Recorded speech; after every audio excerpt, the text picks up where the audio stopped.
Donc, Shavua Tov, bienvenue, Brouchim Abayim. Si Dieu veut, nouvelle série de Shiurim. On va commencer le Tanya, très très important. Et aujourd'hui, on va se concentrer sur l'introduction du Tanya. On commencera, si Dieu veut, la prochaine fois le premier chapitre. Aujourd'hui, l'introduction du Tanya, comment, qu'est-ce que le Tanya en général? Pourquoi l'Admorazaken a écrit le Tanya? Et comment l'Admorazaken lui-même définit ce livre-là. Donc tout d'abord, c'est important de savoir que l'Admorazaken a écrit le Tanya il y a plus de 200 ans. Il y a aujourd'hui plus de 5000 éditions, je veux dire, de Tanya, car le rabbi a demandé qu'on imprime le Tanya de partout, étant donné que quand le Baal Shem Tov a rencontré le Mashiach, il lui a dit, quand tu viens, le Mashiach lui a dit, je viendrai quand tes sources seront diffusées même à l'extérieur. Et donc de là, le rabbi a dit, il faut diffuser il faut que les sources soient à l'extérieur. On ne peut pas juste amener des livres de Chassidoute à l'extérieur et les enseigner partout. Il faut que la source même soit là-bas. Donc, il a demandé que les Tanya soient imprimés. Pas juste qu'ils soient imprimés en Israël ou en Amérique et on l'envoie de partout. Il doit être imprimé de partout aussi. Que la source soit aussi à l'extérieur. Il est aujourd'hui traduit en plus de 10 langues. Et on va voir plusieurs expressions que les rébéim surtout ont données par rapport au Tanya. Tout d'abord, c'est important de savoir que le Tanya est considéré comme la Torah écrite de la Chassidoute. À la même image qu'on a la Torah écrite, le Chumash, les 5 Chumashim, qui sont la Torah écrite, et la Torah orale, la Mishnah, la Gemara, la Kabbalah, la Halacha, ça c'est la Torah orale. Pareil, dans la Chassidoute même, il y a le Tanya, qui est la Torah écrite de la Chassidoute, comme à l'image du Chumash, si on peut dire. Et le reste, les Mahamarim et tous les autres, les Sichot, tout le reste, c'est aussi une Chassidoute, mais c'est ce qu'on appelle la Torah orale. Et donc, le livre de Tanya est vraiment un livre de base. Rabbi Yehuda Leib Cohen, un des grands tzadikim qui a écrit une approbation, une lettre d'approbation sur le livre de Tanya, écrit que le Tanya est de la Ketoret. La Ketoret, les Chol HaMagefot HaRuchaniot d'Ikveta de Meshicha. Le livre de Tanya est comme une sorte de médicament contre toutes les épidémies spirituelles de la génération avant le Mashiach. Donc on voit aujourd'hui le monde va vraiment dans tous les sens. Le Tanya, c'est le livre qui est la solution pour la génération pré-avant Mashiach. Rabbi Levi Yitzhak de Berditchov, lorsqu'il a vu le livre de Tanya, il s'est exprimé en disant comment l'auteur, comment l'Admorazaken a réussi à faire rentrer un Dieu tellement grand dans un livre tellement petit. C'était sa manière de définir le Tanya. Comment est-ce que l'Admorazaken a parlé, a écrit à propos d'Hachem qui est tellement grand dans un livre tellement petit. Le Rabbi Rayatz, Rabbi Yosef Yitzhak, le beau-père du Rabbi, a une fois dit comme quoi dans chaque recoin du Tanya, on voit la Havat Israël, l'amour pour chaque juif qu'avait la Nourazaken envers chacun. La Nourazaken a dit que dans chaque recoin du Tanya, on peut retrouver cela. Une autre chose qui est importante aussi, les premiers chassidim de l'époque appelaient le Tanya à la base, pas le Tanya, mais Sefer HaRefuot, le livre de la guérison, ou alors Rabbi Hillel de Paritch, qui était aussi un des chassidim, même on dit qu'il était moitié rabbi, moitié chassid. Rabbi Hillel de Paritch appelait le Tanya Sefer HaSgulot, le livre des Sgulot. Donc ça, c'est des éléments intéressants. Aussi important de savoir, avant de rentrer dans l'introduction, quelques points. Le Tanya est, si on peut dire, le rassemblement de conseils que l'Admoura Zaken donna à ses chassidim pendant 10 ans. Durant une dizaine d'années, l'Admoura Zaken a été très sollicité par ses chassidim pour donner des conseils à droite, à gauche. Et le Tanya, comme il l'appelle lui-même, c'est un likout. C'est un rassemblement de tous ces conseils. Et c'est de ça que va sortir toute cette ce grand concept du Benoni, la personne que nous pouvons tous être. On verra ça dans les prochains chapitres, si Dieu veut. Donc, le Tanya, c'est finalement des conseils que la Nourazaken a donnés à des gens pendant 10 ans.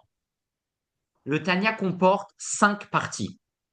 Le première partie, Sefer Shel Benonim, 53 chapitres. La deuxième partie, Sha'ar HaYichud Va'emuna, comporte 12 chapitres. C'est la partie qui parle de l'unité d'Hachem, comment Hachem il est un, Hachem il est de partout. Ça parle de l'unité d'Hachem. Deuxième partie du Tanya.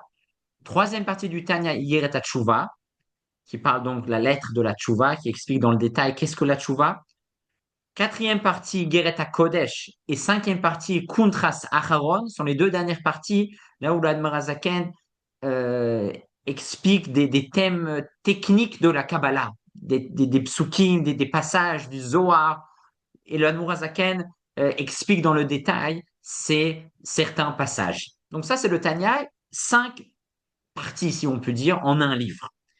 Un élément qui est très intéressant aussi, c'est le fait de savoir que la Nourazaken a d'abord écrit la deuxième partie, Sha'ar HaYichud Va'emuna, qui parle de l'unité d'Hachem, avant les chapitres, les 53 chapitres parlant du Bénonim. Mais quand bien même, le Tanya commence quand même par les chapitres, les 53 chapitres de l'Ikouté Maharim, donc les chapitres parlant surtout du Bénoni, bien que dans l'ordre chronologique, c'est pas ce qui a été écrit en premier. Et d'ailleurs, le rabbin dans une sikha fait un parallèle intéressant avec le Chumash. Que le Chumash aussi, Rashi nous dit que normalement la Torah elle aurait dû commencer avec la première mitzvah de Chodesh Hazelachem, la mitzvah de la sanctification de la lune, de Rosh Chodesh. Normalement, la Torah, c'est un livre de mitzvot. On commence par la première mitzvah. Qu'est-ce qu'on nous raconte, moi, Hachem, il a créé le monde? Qu'est-ce que c'est important? Mais pour répondre aux goïms, aux nations, comme quoi la terre appartient à Hachem, et que pour cela, lorsqu'il a voulu, il nous a donné la terre d'Israël pour nous. Donc la Torah a finalement commencé par Bereshit. Mais d'une certaine manière, c'était pas prévu. D'une certaine manière, normalement, la Torah aurait dû commencer par la première mitzvah. Finalement, pour une raison ou une autre, ça a commencé par Bereshit. Pareil, le Tanya. On trouve la même idée que normalement, le Tanya aurait dû commencer par Sha'ar HaYichud Va'emuna, que c'est les chapitres qui parlent Hachem est un. C'est la base, la Emuna, Sha'ar HaYichud Va'emuna. Quand même, la Nourazaken a finalement organisé le livre du Tanya par les chapitres de Benoni, qui parlent de la service d'Hachem concrètement. Qu'est-ce qu'il faut, comment servir Hachem concrètement, bien que d'après une certaine logique, on aurait pu, oui, commencer par la deuxième partie. Mais pour mettre l'accent sur le concret, le Benoni, c'est le juif que chacun doit être concrètement. Le Admor Hazaken a quand même commencé le Tanya par la première partie, l'écouter à Maharim, le Sefer Shel Benonim. Quelques éléments encore intéressants avant de commencer la première partie de l'introduction. Euh, les Rebbeim aussi expliquent quelque chose d'intéressant, que on voit que toutes les parachiotes de la Torah, la majorité des parachutes de la Torah commencent par un Vav. Ve'ele Shemot, Vayigash, Vayechi, Vayetze, Vayishlach. Toutes, presque, à part 10 parachutes ne commencent pas par un Vav. Bereshit, par exemple, c'est Vet. Et 9 autres. Pareil, le Tanya. Les 53 chapitres de Tanya commencent presque tous par un Vav. À part 10 qui ne commencent pas par un Vav. Donc, on voit encore un parallèle entre le Tanya et le Chumash. Le Rabbi Maharash, Rabbi Shmuel, nous dit que quelqu'un qui étudie le Tanya tous les jours, sans interruption, il aura le mérite de monter dans le palais, si on peut dire, le Echal, la salle de l'Admor Hazaken dans le monde futur.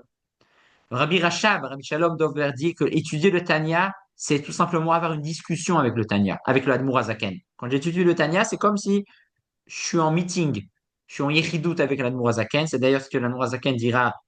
On va voir ça tout de suite dans la deuxième partie d'introduction.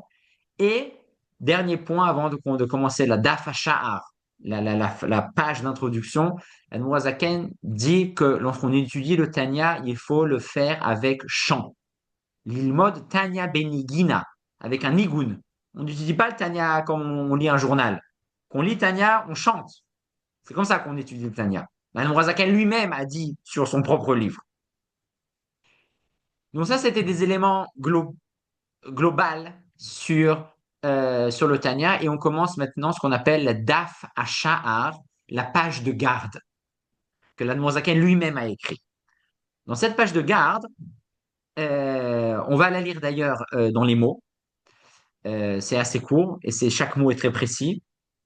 L'Admorazaken nous dit Sefer Likutei Amaharim Chelek Rishon Anikra Beshem Sefer Shel Benonim.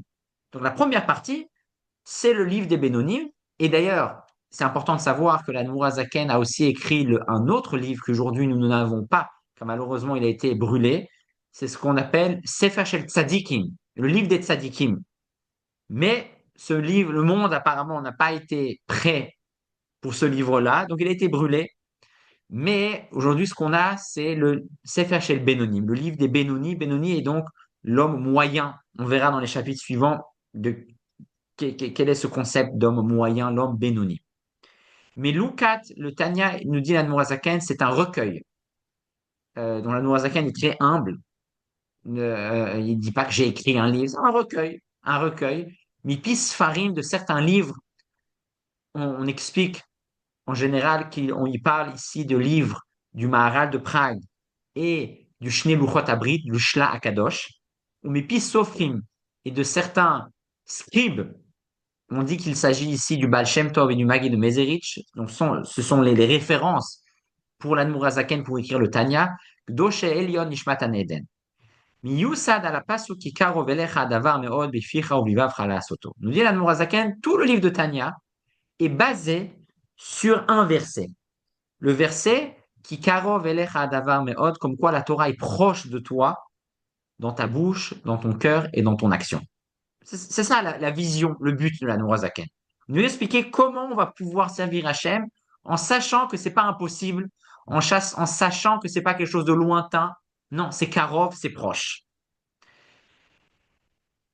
C'est intéressant de savoir que par rapport à ce passouk qui nous dit qui Karov elecha adavar, cette chose, elle est proche de toi. De quelle chose ici il s'agit? Il y a à ce propos une discussion dans les Mefarshim du Chumash, c'est un passouk du Chumash Dvarim qui karov elecha adavar meod. Rashi nous dit qu'est-ce que c'est adavar? Adavar, c'est la Torah et les mitzvot en général. Torah ou mitzvot, sache que c'est pas si lointain que ce que ça en a l'air.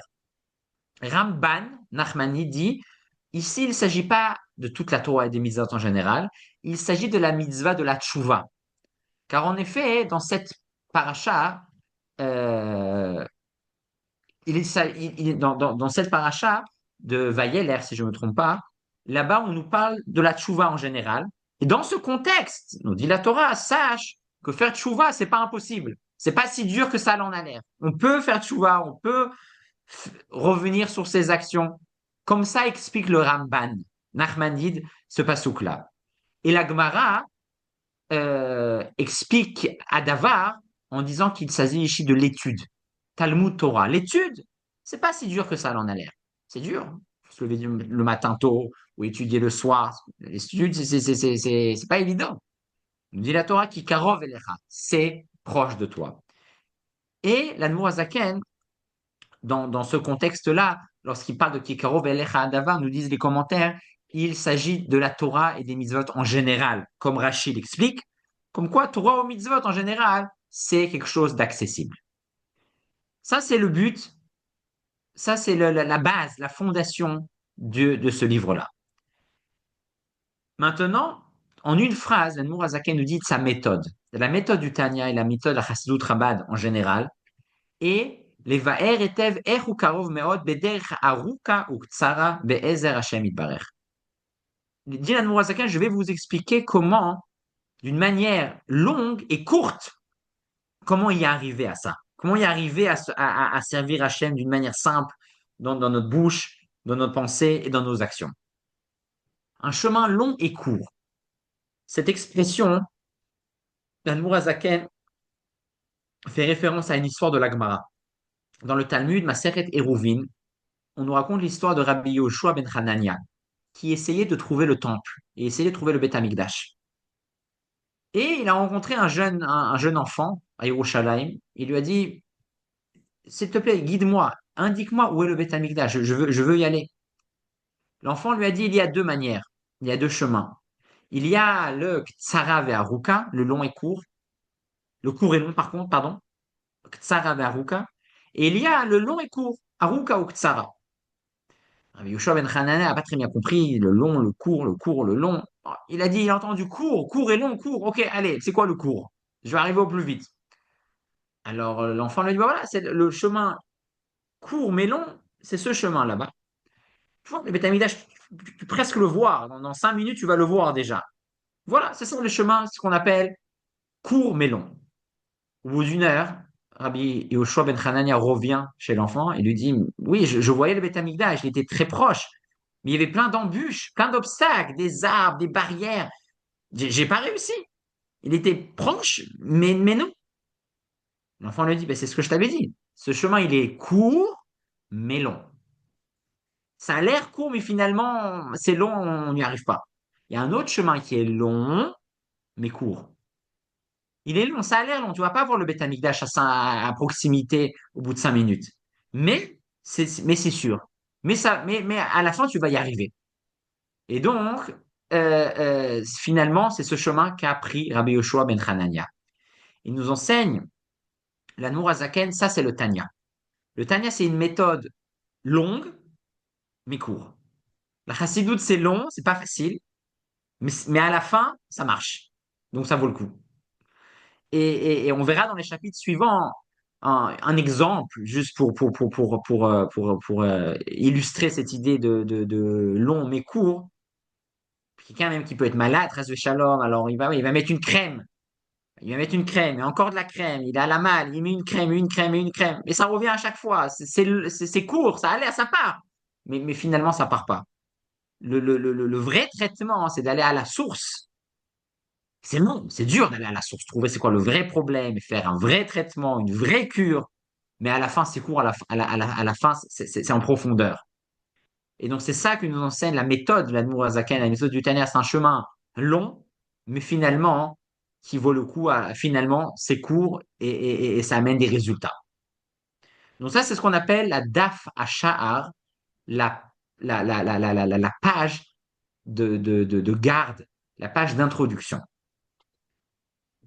Suite à cette page d'introduction, nous avons dans le Tanya trois approbations, lettres d'approbation sur le livre de Tanya de plusieurs personnes. La première lettre a été écrite par Rabbi Meshulam Zoussel Anipoli, Reb Zouché de Anipoli, le fameux très grand tzaddik connu des histoires, qui a écrit comme quoi la grandeur du livre de la Nourazaken. Et ça, c'est la première personne. On va arriver dans le détail. La deuxième personne est Rabbi Yehuda Leiba Cohen. Et enfin, la troisième lettre est une lettre des trois enfants, des trois garçons de la Nourazaken. Rabbi Dovber, qui sera plus tard le Rabbi Haïm Tsaï, le deuxième Rabbi. Rabbi Chaim Avraham, un autre garçon de la Nourazaken. Et Rabbi Moshe, le troisième garçon de l'Admorazaken, qui ont tous ensemble écrit une lettre, comme quoi, on va commencer déjà par celle-là, si déjà on parle d'eux, comme quoi il est important d'imprimer le Tanya, car à l'époque, l'imprimerie n'était pas répandue comme aujourd'hui, et les gens copiaient manuscrits des livres. Et à cause de ça, beaucoup d'erreurs, avec intention ou sans intention, ont été mêlées aux écrits de Tanya. Et donc, les enfants d'El ont dit maintenant, il faut l'imprimer et uniquement ceux qui ont les droits, copyright, si on peut dire, les droits d'impression, c'est uniquement eux qui auront le droit d'imprimer et ceux qui, et attention à celui qui ne respecte pas cela, tout ça afin de préserver l'authenticité du livre du Tanya. les deux autres lettres d'approbation parlent aussi du concept de l'imprimerie, comme quoi c'est uniquement aux personnes qui ont eu le droit et l'honneur d'imprimer le Tanya, uniquement eux pourront le faire et personne d'autre. Et c'est intéressant aussi de voir par rapport à la lettre de Rabbi Zouché Manipoli. À la fin, il dit donc que uniquement les gens qui ont eu l'autorisation d'imprimer le Tanya pourront imprimer le Tanya et personne d'autre. Et à la fin, Rabbi Zouché Manipoli signe. Il dit aujourd'hui, le mardi, qui est le jour où Hachem Akadosh Baruch Hu a dit Kitov deux fois, chez Nichbabo Kitov, Parashat Kitavo, la paracha de Kitavo, en l'année Taf Shdat Peduteinu. Peduteinu, ça veut dire l'année de notre délivrance, mais Peduteinu a la même valeur numérique que l'année, en l'occurrence, qui était Taf Kuv Nun Vav, en année laïque, l'année 1776, qu'on ait une idée un peu plus précise quand on se situe. Donc, en cette année-là, a écrit et la date de la lettre de l'approbation de Rabbi Zouché de Anipoli. Et le Rabbi Rayatz, Rabbi Yosef Yitzhak, explique que pourquoi on nous dit là, c'est quand la paracha, ça a été le paracha de Kitavo, que c'est sympa. On nous dit la date et c'est tout. Car ici, il y a une allusion. C'est pas pour rien. Une allusion que la Chassidoute, le Tanya, est très profondément lié à la paracha de Kitavo pour deux raisons, dit le Rabbi Rayatz. Première raison, parachat Kitavo signifie Kitavo el Haaretz. Lorsque je vais arriver lorsque nous arriverons en Israël. Haaretz, ça vient du mot aussi Ratson, c'est la même source, le même langage que du mot Ratson. Eretz, Ratson. Pareil, la Tanya, la Chassidut nous amène à trouver la volonté, à trouver notre essence, à trouver nous-mêmes, à se trouver soi-même, tout simplement, à trouver qu'est-ce qu'on veut. Kitavo el Haaretz. Le Tanya, il nous amène au véritable Ratson, un autre véritable Ratson. Et deuxième point, de la même manière que dans la Parashit Kitavo, nous avons les malédictions. Parashat Kitavo, c'est connu. Il y a toutes les malédictions, une grande partie des malédictions de la Torah. La Chassidout de Tanya est là pour nous aider à transformer les malédictions en bénédictions. Comme ça explique le Rabbi Rayatz, l'allusion qu'il y a dans le fait que la date, la lettre d'approbation de Rabbi Zdouch et de Anipoli est signée et terminée non seulement par le jour, par l'année, mais aussi par la paracha de la semaine du moment. Et d'ailleurs aussi, lorsque le Rabbi Zouché ne dit pas en l'année Tafkuv Nun Vav, c'était l'année en l'occurrence 1776, il nous parle de Shnat Peduteinu, l'année de notre délivrance. Les commentaires aussi nous disent, car le Tanya nous amène à Mashiach. Le Tanya nous amène aussi, nous amènera, Bezrat Hashem, à la délivrance. Euh, dans la troisième lettre d'approbation de Rabbi Yehuda Leib à Cohen, lui, il dit, d'abord décrit la grandeur du livre du Tanya, comme quoi la Zaken a appris les enseignements du Baal Shem Tov. Et le Baal Shem Tov non seulement a été pris en tant que référence, ou qu'est Ismach Israël, nous dit le Rabbi Yehuda Leib. Aujourd'hui, c'est sûr que le Baal Shem Tov, il est heureux de voir que le livre du Tanya a été imprimé. Et Rabbi Yehuda Leib, encore une fois, demande l'impression du Tanya et interdit à toute autre personne d'imprimer le Tanya à part les gens qui ont été en charge d'imprimer le Tanya, qui étaient en l'occurrence le gendre de l'Admorazaken, qui était donc le père du Tzemar Tzedek, le mari de la fille de l'Admorazaken, et Rabbi, qui s'appelait donc Rabbi Shalom Shrena, qui était le gendre de Admorazaken, le père du Tzemar Tzedek, et Rabbi Mordechai Shmuel Halevi Horowitz, qui était la personne en charge d'imprimer le Tanya. Donc uniquement eux ont cette charge, ont cet honneur, ont ce privilège, et personne d'autre. Et attention, si quelqu'un d'autre essaye d'imprimer une partie du Tanya, même cela ne l'est pas permis. Donc ça, c'est les lettres d'approbation et la page de garde. On va terminer avec ce qu'on appelle Akdamat Amelaket, l'introduction du recueilleur. C'est comme ça qu'appelle la Mourazaken ce texte-là, avant de commencer le chapitre 1, tout simplement. c'est une lettre là où la Noazaken explique la spécificité et l'unicité, si on peut dire, du livre du Tanya. La Noazaken dit en général, il faut savoir qu'il est beaucoup mieux de tirer des enseignements, des leçons d'un maître directement face à face. C'est beaucoup mieux quand un tzaddik en privé me donne des conseils, me donne des enseignements, un maître, que si je lis son livre. Lire le livre d'un tzaddik, c'est pas facile. Parce que si ma tête, ce jour-là, je suis fatigué ou je vais mal comprendre. Lire un livre, chacun comprend un livre à sa manière. Alors que quand quelqu'un me prend en audience privée, il me parle à moi. C'est pour moi, à mon niveau, avec mon sens de compréhension, c'est le mieux. Le Mozaken dit c'est vrai. Ça, c'est le mieux en général. Mais quand même, Yann Morazaken, je suis obligé de maintenant cacher, si on peut dire, non pas cacher, placer mes réponses, mes conseils à toutes vos questions dans un livre. Je peux plus, Yann Morazaken, dans cette introduction, à cause du temps, tout simplement. Il n'y a plus assez de temps pour répondre à chacun tout seul. Donc, sachez, chers chassidim, sachez, chers élèves, chers Am Israël en général, dans ce livre sont écrites les réponses à toutes les questions. Ce n'est pas une exagération. Noir sur blanc, nous dit la Noazaken, il y a dans ce livre les réponses à toutes les questions. Et ce livre, je l'écris pas à des gens inconnus. Non, je l'écris à des gens que je connais, que je sympathise, c'est des gens, j'ai une relation privée avec eux. Donc, Diane Mourazaken, cher ami Israël, si on peut dire, prenez ce livre, pas en tant qu'un livre que chacun peut comprendre à sa manière, mais c'est objectif. Non, c'est un livre privé. C'est un livre privé que l'Admour Zaken a écrit à chacun de nous avec sa manière de comprendre. Donc ça, c'est un grand mérite. Et c'est un grand secret, une grande opportunité, le fait de savoir ça, que dans le Tanya, c'est pas un livre imprimé à des milliers d'exemplaires, le même pour tout le monde. Ça a l'air, c'est vrai que c'est le même livre pour tout le monde.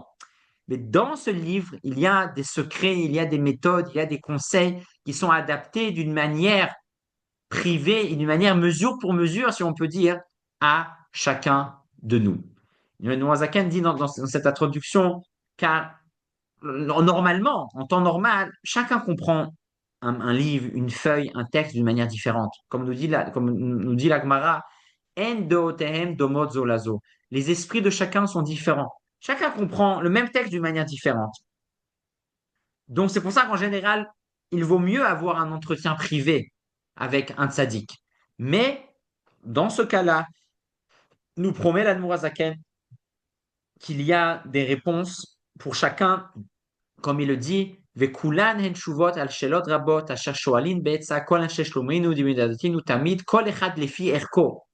Il nous dit, étant donné que je n'ai plus le temps, il y a ici, je cite les mots de l'Admour Azaken, kol atshuvot al kol she'elot. Toutes les réponses à toutes les questions. Et dans cette fin d'introduction, l'Admour Azaken fait une requête, une demande aux gens qui comprennent bien le Tanya, qui peuvent l'expliquer, d'aider les autres à comprendre ce qu'il y a écrit dedans. Et un Nourazaken dit attention à celui qui peut expliquer, qui a la possibilité d'aider et ne le fait pas. Ça ne va pas. Si quelqu'un il peut aider une autre personne à comprendre le Tanya, il a une demande privée de la Nourazaken, s'il te plaît, aide le grand public, ou le petit public, quiconque a besoin de comprendre le Tanya à son niveau. Euh, et finalement, termine la Nourazaken cette lettre d'introduction, comme quoi, à l'image des tzadikim qui ont écrit les lettres aussi d'approbation au début, que uniquement les personnes qui ont reçu l'autorisation d'imprimer le Tanya pourront continuer à le faire et aucune personne d'autre en aucun cas. Donc, juste pour résumer ce qu'on a vu aujourd'hui, avant de terminer avec un point intéressant sur la lettre Aleph, on a aussi parlé de ça à Shabbat, mais c'est lié à ce qu'on a étudié aujourd'hui. Aujourd'hui, on commence le Tanya, un nouveau début. Le Aleph, c'est aussi la première de Aleph Bet. Donc, on verra quelque chose d'intéressant par rapport à ce Aleph.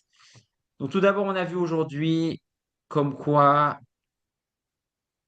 le Tanya, c'est la Torah écrite de la Chassidoute. Le Tanya, c'est le médicament contre les problèmes de la génération avant Mashiach. Le Tanya, c'est un petit livre qui contient un grand Dieu, comme a dit le Rabbi Levi Tzadok Berditchev. Le Tanya, c'est l'expression de la Havat Israël, l'amour de chaque juif de l'Admorazaken. On peut trouver ça dans chaque recoin du Tanya. Le Tanya, c'est un livre de guérison, c'est un livre de Sgulot. Le Tanya a 5 parties. La première est d'ailleurs pas celle qui a été écrite en première, mais c'est celle qui est présentée en première. La partie des 53 chapitres, Sefer Shel Benonim, le livre des Benonim, c'est la première partie. Deuxième partie, Sha'ar Ichud Ve'emunal, 12 chapitres qui parlent de l'unité d'Hachem.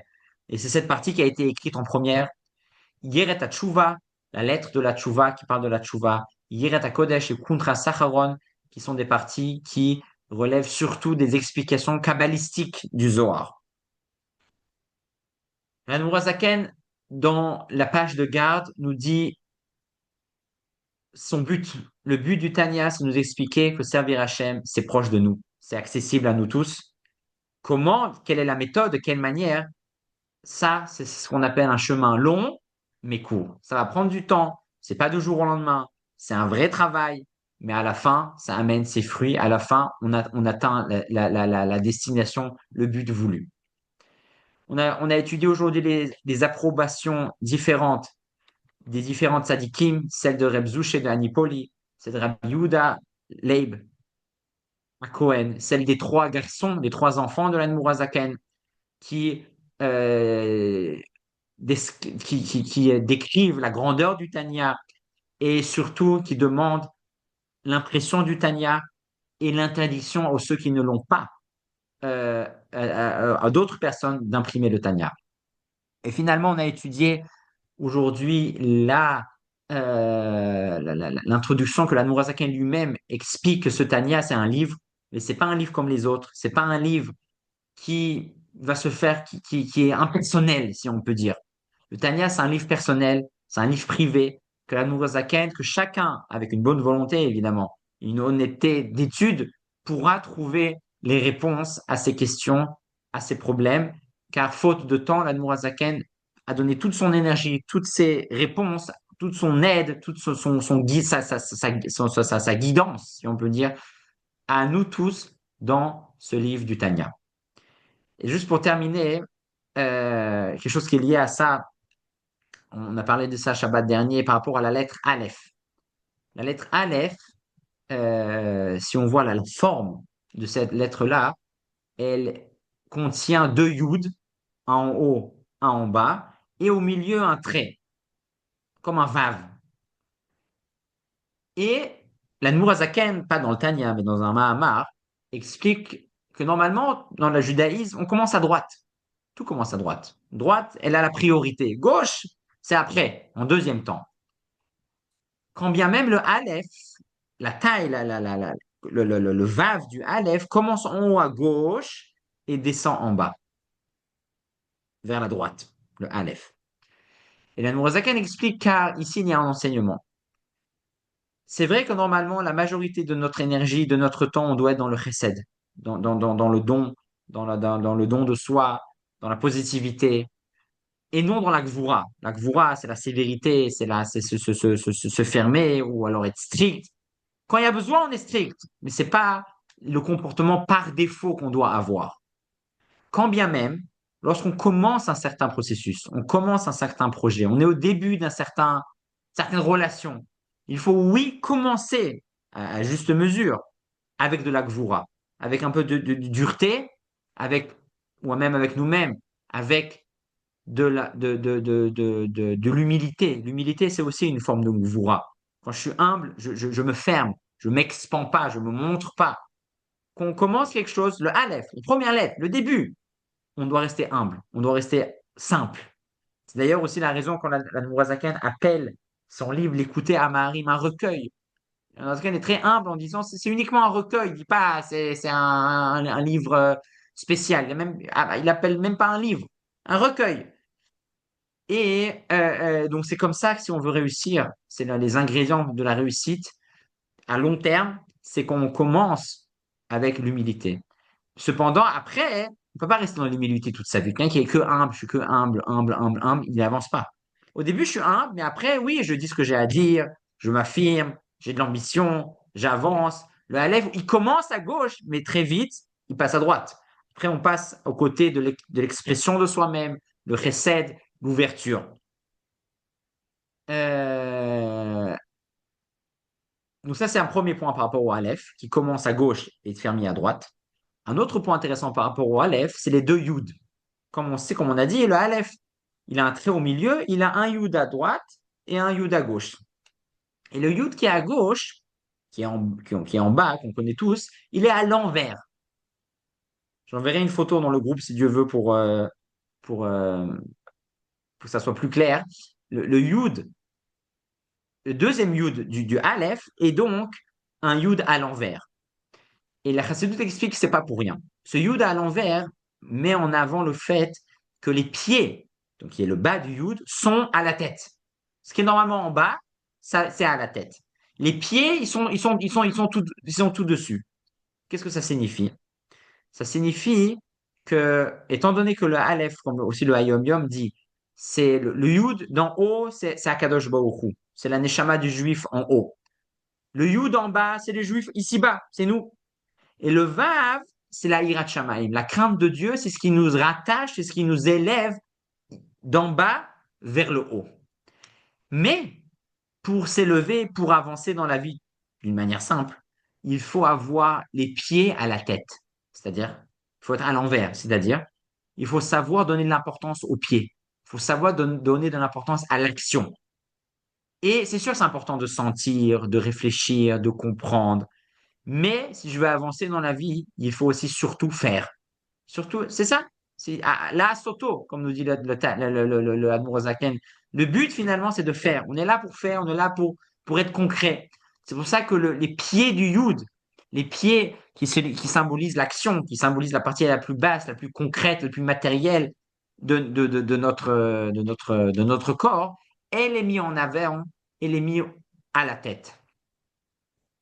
Donc, que Bezrat Hashem, qu'Hashem nous aide ces prochaines semaines à continuer le Tanya d'une manière concrète, comme les pieds de ce Yud qui sont à la tête, qui sont au-dessus, qui nous apprennent à être concrets, que Bezrat Hashem, on puisse tous avancer le derrière Aruka ou Tsara, long mais court, pour arriver à comprendre et à faire